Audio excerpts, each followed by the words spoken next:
just given an overview of the picture around the globe, there are marked differences in the cases, and particularly I have tried to compare the mortality rates across the three continents and different countries in the three continents, and there is no uniform pattern. And in the subsequent slides, I have tried to correlate it with the obesity patterns and the age profile.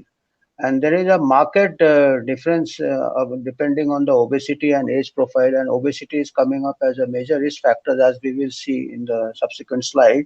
Another thing I have seen is countries which went for restrictive measures like Sweden and Japan, they did not fare badly compared to those countries which had very strong restrictive measures. In fact, Sweden now is very comfortably placed as far as cases and mortality is concerned among the European countries, and Japan in the Asian countries, we did not have a lockdown, is also very comfortably placed. Of course, Japan has an advantage of a low obesity. So that is a very much modifying factor. And there are other trends which is quite disturbing, that we thought once we get the vaccine, we will get a grip on the pandemic.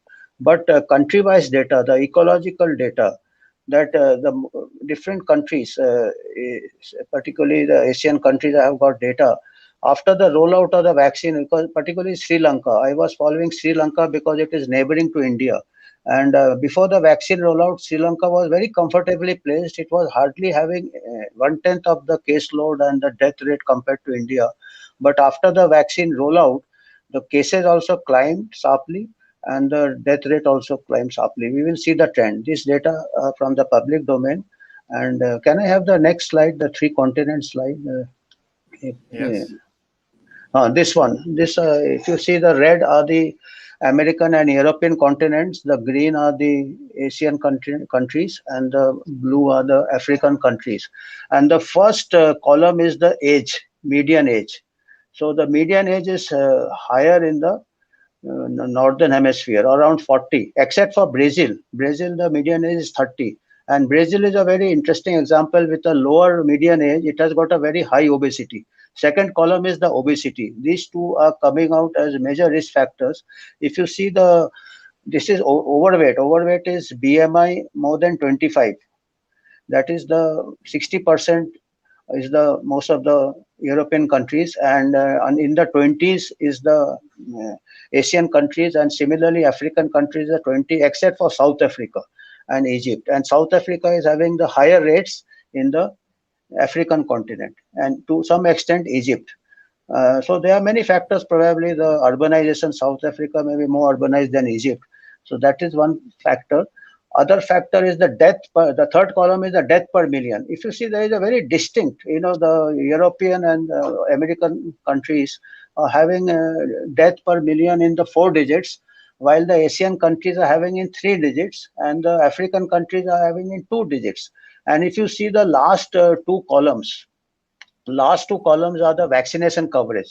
So consistently, the vaccination coverage is higher in the northern hemisphere, but still, the second last column is the death in the last 7 days. This is the third last. Third last column is the 7-day average mortality. If you see, Sweden is doing very well among the European countries. I mean, they did not have restrictive measures, but other European countries, in spite of higher vaccination, they are having the higher 7-day mortality.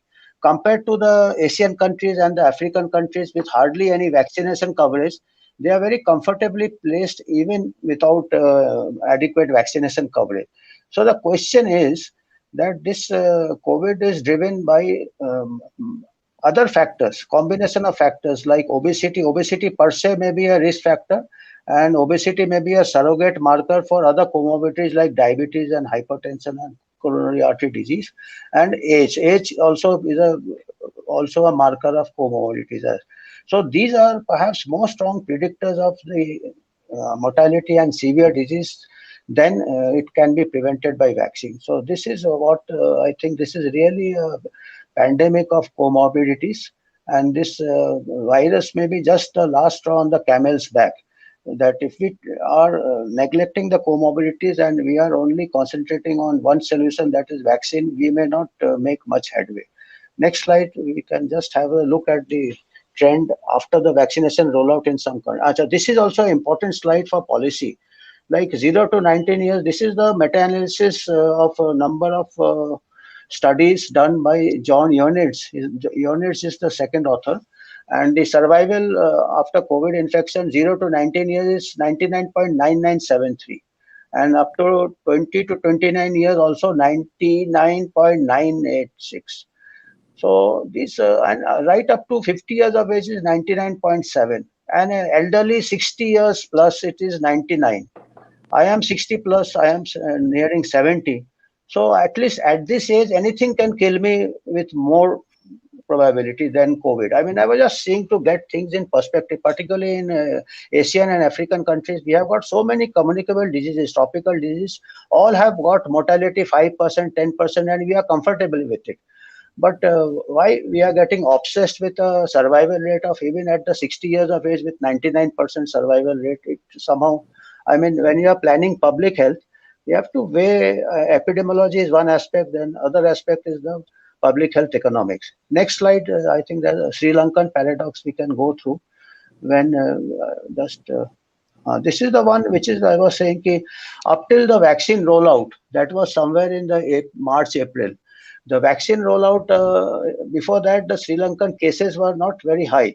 And immediately after the vaccine rollout, these are the surge of cases. And PV is partial vaccination, FV is full vaccination.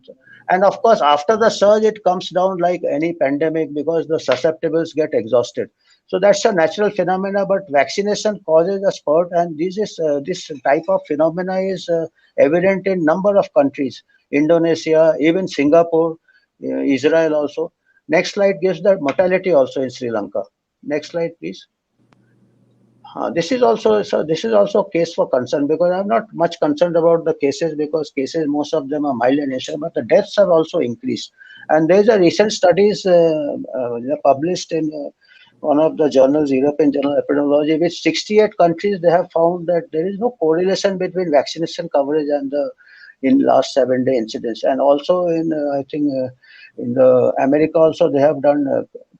More than almost 3,000 counties, they found no correlation with the vaccination coverage and the trend in cases. So this is something which is quite disturbing because we have to rethink before rolling out mass whether we are getting the really benefit. Thank you.